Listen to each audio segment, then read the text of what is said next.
Fala galera, tudo beleza? Eu sou o professor Gustavo e nós estamos aqui para finalizar a nossa série de programas sobre o telescópio espacial James Webb. Se você não viu os vídeos anteriores, tá bobeando, cola lá, assista os outros, depois volta para cá. Moçada, foi o seguinte, no primeiro vídeo nós falamos sobre telescópios em gerais para entender a importância de se ter um telescópio no espaço. Depois nós vimos como o telescópio espacial James Webb foi construído, quais são os seus principais instrumentos científicos. Depois vimos o lançamento do James Webb e falamos aonde ele está, lá num dos pontos de Lagrange, né? A 1,5 milhão de quilômetros da Terra, perfeito, aproximadamente. Aproximadamente, Lagrange 2. Lagrange 2, ponto L2. E agora nós vamos mostrar como foi feito todo o comissionamento do telescópio, mas principalmente o alinhamento do espelho principal, as primeiras imagens produzidas pelo telescópio e o que a gente espera para um futuro próximo, né? Então, no dia que nós estamos gravando, nós estamos aí há menos de uma semana do primeiro relatório científico do James Webb. Então, a aventura, na verdade, está só começando. Não é isso, professor Fernando? É isso aí, gente. Olha, primeiro, obrigado pelo convite, professor Márcio. Eu acho que é isso. O James Webb vai ser o agente da grande revolução da astronomia, né, no momento. E uma coisa legal que a gente precisa pensar é que a presença de um telescópio de tal magnitude, com o perdão do trocadilho, resgatou um pouco da atenção das pessoas aos temas de astronomia, a divulgação científica como um todo, né? Porque ter um aparelho desse, com tanto potencial, né, pronto para entregar para a gente coisas muito importantes, faz com que pessoas que passam aí os últimos 10, 12, 20 anos meio distantes, alheios a isso. Então, eu acho que antes de qualquer coisa, a gente tem que pensar esse papel. O James Webb virou um garoto propaganda, baluarte no garoto propaganda, né, da divulgação científica séria, né, num momento muito importante, né? E, imagina, a gente está aí para responder grandes questões. Voltou para as rodas de conversa, né? Exato. Voltou para a atenção de todo mundo, voltou a atenção de todo mundo para isso. Com certeza. Professor Márcio, que beleza, né? Que bom que nós estamos vivendo esse momento, né? Sem dúvida. Feliz demais de poder olhar isso acontecendo, né? Em tempo real. Em tempo real. Tá na nossa frente, né? Tá chegando. E feliz demais que nós tivemos a oportunidade de conversarmos aqui sobre isso. Com certeza. Então vamos lá. Vamos mostrar para a moçada aqui. Tem essa primeira imagem aqui, professor Márcio, que mostram, né, os 18 elementos, né, que compõem o espelho principal do James Webb, que nós explicamos como é que ele foi construído, perfeito, transportado para o espaço. Mas uma vez que ele está lá, abriu, está geladinho, como a gente viu, para que tudo funcione necessário. Bem. Qual que é o problema, então? Qual era o problema, professor? Como você disse, nos outros episódios a gente já deu esse olhar de que esta máquina foi levada até lá com posições que precisavam ser ajustadas, né? E esse infógrafo, esse desenho mostra muito bem que ao posicionarmos os espelhos, eles precisam ser calibrados. Essa luz que está chegando nele, incidindo, vindo de objetos distantes, não está se concentrando onde deve, num espelho, ponto focal certinho. Essa figura mostra bem esse desalinhamento. Passado o tempo, o que a gente espera que vá acontecendo, por sinal essa foto é muito curiosa, né, professor? É um selfie. Isso é uma selfie, essa aí à esquerda. Selfie mais importante de 2022, né? E nessa primeira selfie fica muito nítido que um dos espelhos olhou para a câmera. Os demais não estão olhando. Os outros estão desalinhados. E esta à direita já não. Já é obtendo esse alinhamento mais adequadamente, né? E aí, portanto, quando mira isto a estrelas que estão distantes, por favor, passe para o próximo, ainda temos esta cena de um mesmo corpo, né, captado por esses diversos, né, espelhos, né? Por isso espelhos cada um na sua posição, exatamente, né? Ele está estrábico neste momento, ele está estrábico. Eles estão apontando para a mesma posição, exatamente, mas desalinhados. E, portanto, tem um ótimo slide aí que mostra bem essa à esquerda, porque ele mostra certinho os 18 espelhos que compõem. Né? De certa forma, é como se nós tivéssemos 18 pequenos telescópios. Perfeito, professor. Perfeito. Exatamente. É esta a comparação. E a foto à direita já mostra que essas imagens todas já foram sendo concentradas. Empilhadas, né? Empilhadas. Eu acho legal que você consegue ver na imagem à esquerda que você vê o formato do telescópio, você vê o formato do Certinho, espelho desenho, primário, colmeia. mas ele ainda não está pronto. Imagina que cada um desses espelhos possui um conjunto de motores, de forma que aqui da Terra, os cientistas que controlam o James Webb possam ir ajustando cada um dos espelhos na medida necessária para transformar esses mini telescópios num grande espelho, né? Jogando a luz no seu espelho secundário. Se cada um desses espelhos capta um pouco de luz, um pouco de fótons, as famosas partículas da luz, né? Você está concentrando todas no mesmo lugar. É como se eu somasse 18 vezes a mesma A imagem. sensibilidade. Não é? Bom, e aí um desenho que a gente poderia mostrar agora é com eles já alinhados, não é? E a maneira com que os raios vão se concentrar todos no mesmo ponto. O que te lembra esta cena? Te lembra uma antena parabólica, professor? Com certeza. Exatamente. O processo a ideia é mais ou menos essa. A ideia é a mesma. E uma coisa que me espanta muito, assim, fazer isso aqui na Terra já não seria tão simples. Sem dúvida. Mas você imagina que você tem 18 espelhos grandes, né? E que foram chacoalhando dentro de um foguete. Dentro de um foguete que estão operando a uma temperatura próxima do zero absoluto. Perfeito. E que precisam. Esse alinhamento é milimétrico às vezes. Mais, é muito Ele mais, tem que ser, né? Nós estamos falando de micrometros, Sim. né? É um ajuste muito fino. fino. E que está sendo feito a 1,5 milhão de quilômetros de Remotamente, distância. né? Mas Remotamente. muito remotamente. Não, né? e inclusive não tem como alguém estar com um joystick alinhando em Isso, tempo a real. resposta não é em tempo real. Porque já dá alguns segundos, né? Com certeza. De tempo de. Não, até porque você tem que pegar a delay. imagem, você tem que pegar o sinal que você recebe, aí você precisa calcular o ajuste, porque você não está olhando para a imagem E fazendo em tempo ajustando real o aqui, né? espelho, E não são dois, são 18. São 18, né? É, exato. 18. né? Então, assim, não é um processo simples, mas foi um processo muito bem sucedido. E isso é uma coisa que eu acho que a gente precisa comentar. O James Webb ele veio carregando aqui na Terra muitos problemas.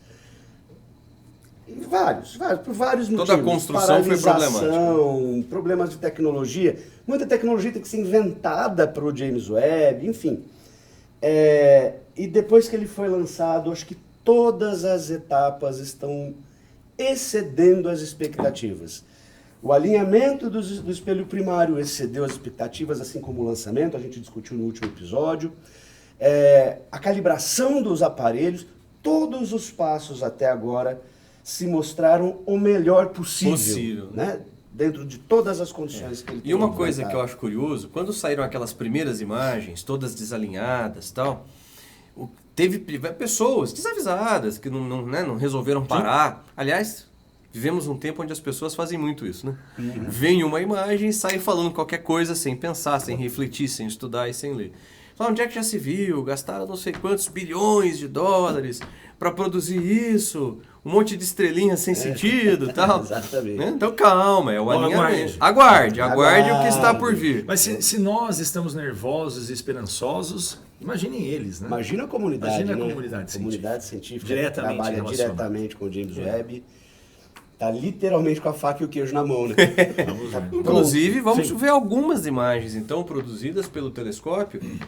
Ainda são imagens de calibração, são imagens para conferir se o telescópio está calibrado. Exato. Então, qual que foi a ideia? Vamos apontar para um objeto relativamente próximo, vamos apontar para um objeto relativamente bem conhecido, para que a gente possa comparar e ver o que está. Perfeito.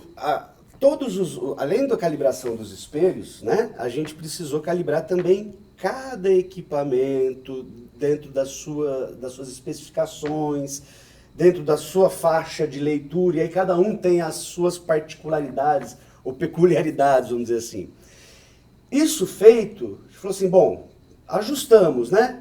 Vamos dar uma olhada na nossa querida nuvem de Magalhães. Que está aqui do lado. Está aqui do lado em termos astronômicos. E só para a gente entender, nós vivemos numa galáxia, a Via Láctea, e nós temos um aglomerado de galáxias à nossa volta. Certo. A pequena nuvem de Magalhães e a grande nuvem de Magalhães São as parceirinhas. são as que orbitam, galáxias que orbitam a nossa galáxia.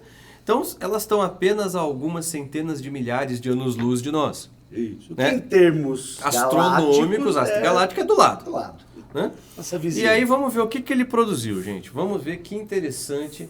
Olha que legal. Gente, eu vou falar pra você. Eu sou meio bobo. A primeira vez que eu vi, né, essa comparação, eu quase chorei. Eu também. Eu sou meio bobo, eu olhei e falei... Sabe aquele... É impressionante, porque é muito impressionante, Gustavo. É muito impressionante. Se você considerar que, tudo bem, cada um com os seus aparelhos e, de novo, cada um com as suas especificações, nós temos 3 telescópios espaciais. O WISE é um telescópio que foi lançado por um período muito curto, ele trabalhou muito pouco tempo, né? O Spitzer é o ancestral direto do James Webb. Esse sim trabalhou há muito tempo, né? Foi lançado há mais de quase 20 anos, né? E foi aposentado para o James Webb substituí-lo. E o que a gente tem aí em comum nesses 3 telescópios? Todos eles enxergam em alguma faixa do infravermelho. São 3 telescópios de infravermelho. 3 telescópios espaciais, 3 3 telescópios telescópios de infravermelho. Exatamente. E aí os 3 olharam para, vamos falar assim, né? Olharam para a nuvem de Magalhães, pegaram, pedaço dela. e aí é um trechinho, né? Isso, é exatamente, é um ponto. Um pontinho, né? Dela. Dentro da nuvem de Magalhães. E aí você vai ver, gente, que são as mesmas fotos, ao mesmo lugar, com a mesma exposição dentro né, com as suas particularidades, mas veja só a evolução da capacidade de captação dessas imagens. É praticamente a gente acompanhar a evolução da TV. Né? É praticamente você acompanhar, assim, você vê uma fotografia do começo do século XX e hoje uma fotografia em 8K, né? Em 4K. Sim. Né? Ou uma televisão transmitindo. Só para ficar tubo, claro, né? para todo mundo, ó, naquela primeira foto, que é uma réplica da reprodução do WISE. Então foi o WISE bateu a foto dessa posição do céu e o que ele conseguia, a imagem que ele conseguia resolver tem aqueles 4 pontos bem brilhantes ali no alto, né, que são 4 estrelas. Perfeito. Aí o WISE, beleza, aposentou. Aí veio o Spitzer. Aí o Spitzer bateu a foto do mesmo lugar e perceba que já tem muito mais detalhes. Sim. Mas você ainda tem, ó, ela tá Craqueada. pixelada. Né? Isso, Pixelizada. exatamente. E agora vem a imagem do James Webb. Então você percebe que aqueles 4 brilhos difusos que a gente mal conseguia identificar no WISE, no Spitzer, do monitor, né? no Spitzer, 720, 1080p e 4K. exatamente, você já vê que tem uma poeira, alguma coisa e as estrelas. E agora na imagem do Você James tá vendo a Webb. difração, né? Você já está vendo a difração. A difração seriam aqueles risquinhos. Esses risquinhos, eles são importantíssimos para os telescópios, tá? Pode parecer um problema, mas na verdade a gente usa esses raiozinhos, inclusive, para ajustar e entender melhor a imagem, né? E assim, gente, acho que essa analogia do 720p para o 4K, né? Explica muito, bem. Né? Então imagine, e isso tudo, gente, é calibração. É a primeira eu tô imagem, testando, só para ver se está testando, tudo bem. Vamos ligar o aparelho. Então agora que o telescópio, daqui menos de uma semana, do dia em que nós estamos gravando, o telescópio vai começar a sua operação científica de fato, o que a gente pode esperar? O que será que o telescópio vai trazer para nós? Que não só que tipo de imagem, em termos de beleza, né? Mas o que, né? Mas em termos de informação, interesse científico. O que ele pode descobrir? Então, eu acho que assim, vamos pensar nos objetivos principais do telescópio e aí a gente abre para viajar, né? Porque eu acho que agora também é aquele momento.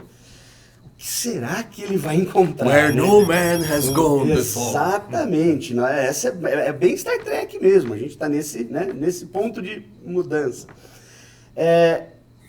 Os objetivos principais do James Webb é enxergar o nascimento das primeiras galáxias, das primeiras estrelas, é conseguir enxergar um pouco mais longe, entre aspas, a origem do universo. Então, esse é um ponto importante e que, sem dúvida nenhuma, ele vai trazer respostas, ele vai trazer informações. De certa forma, ele pode revolucionar a cosmologia. Como um todo. O estudo da origem e da evolução. E resolver alguns problemas. A expansão do universo, o problema aquele dos 2 dados que a gente tem, da constante de Hubble, não, da inconstante de Hubble, e esse do H0, né? E aí você vai ter agora um telescópio melhor que o Hubble, né? Melhor que as formas de medição, radiação cósmica de fundo e Cepheid, cefeidas, né? E você vai ter um cara agora que pode chegar lá e falar, não, gente, ó, esse é o resultado. Né? Tomara, até, porque se ele chegar com um terceiro resultado, a gente tá enrolado, né? Tem uma outra questão que eu acho muito legal, que vai mexer muito com física de partícula, porque é a origem das primeiras estrelas. Você também está falando da origem dos primeiros elementos. Sim. Né? A gente está falando da origem dos primeiros elementos químicos e depois... E de todos os outros que vieram. Depois, como que todos os outros apareceram. Então, a gente vai ver uma tabela periódica bem pequenininha ali, né? Uma parte que eu acho que talvez, da mesma forma que a origem do universo, o James Webb vai poder contribuir, é na detecção de bioassinaturas em exoplanetas.